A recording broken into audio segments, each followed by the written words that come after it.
Under the pale morning light of Gaza City, the sound of engines cuts through the still air as a UN convoy weaves through the Sheikh Radwan neighborhood.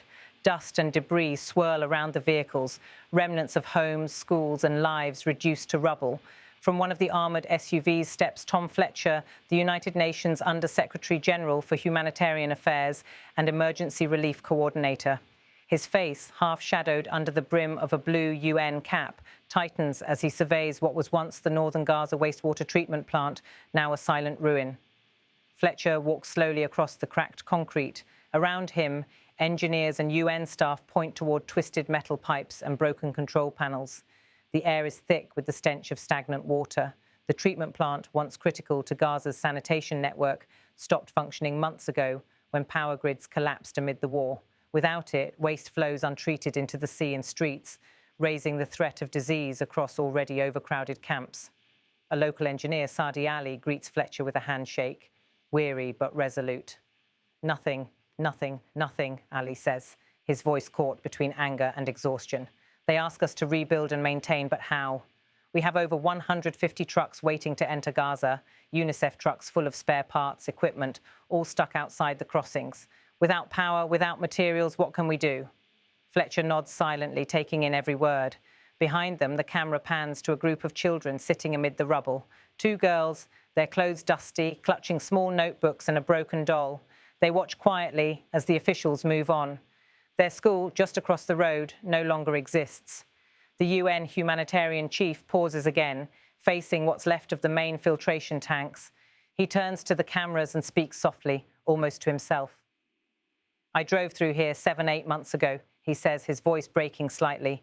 "Most of these buildings were still standing then. Now it's just a wasteland. It's absolutely devastating to see, beyond words." The convoy moves deeper into the neighborhood, where locals approach Fletcher with pleas. One man, his clothes stained with dust and oil, looks him straight in the eye. "There is no blood in my veins," he says in Arabic. "We have no water to drink." Fletcher's translator repeats the words quietly. The sentence hangs in the air, a cry both literal and symbolic of the city's exhaustion.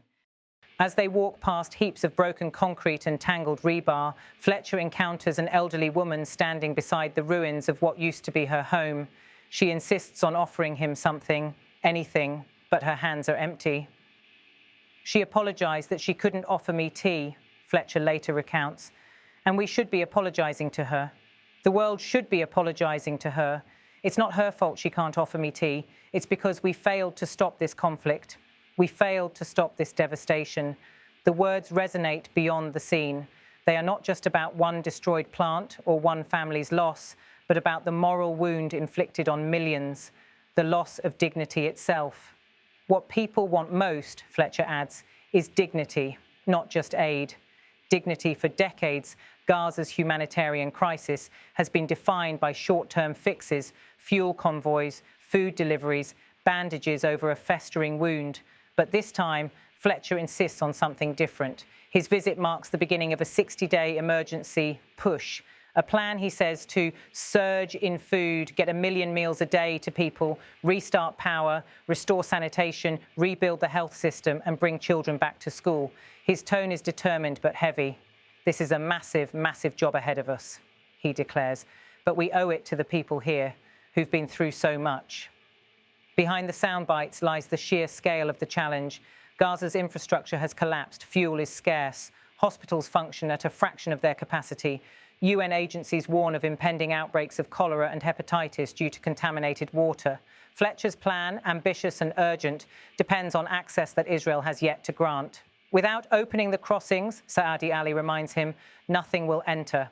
As the convoy prepares to leave, the camera lingers on the skeletal remains of the neighborhood, burnt-out vehicles, walls riddled with shrapnel, a child swaying in the breeze. The humanitarian mission may have begun, but the path to recovery looks endless. From the front seat of his vehicle, Fletcher stares out the window at the passing devastation. He knows that for every day lost, lives hang in the balance, not just from bombs, but from the silent killers of disease and hunger. "We've got to get the power back on," he had said moments earlier. "Without it, everything else collapses." Outside, a group of children wave as the UN convoy drives off. One of them holds up a hand-drawn sign, "We just want water." The car disappears down the broken road, leaving behind clouds of dust and the faint echo of hope, fragile but still alive amid the ruins. In the coming weeks, Fletcher's 60-day plan will test not only logistics but the world's conscience. Can the international community deliver where politics has failed? Will the aid trucks still waiting at the crossings be allowed through, or will Gaza remain trapped between promises and rubble? For now, the wastewater plant in Sheikh Radwan stands as a symbol of what war destroys and of what humanity must rebuild. As Fletcher himself puts it, we owe it to the people here. And in the silence that follows, his words carry beyond the ruins, a reminder that even amid devastation, responsibility does not end.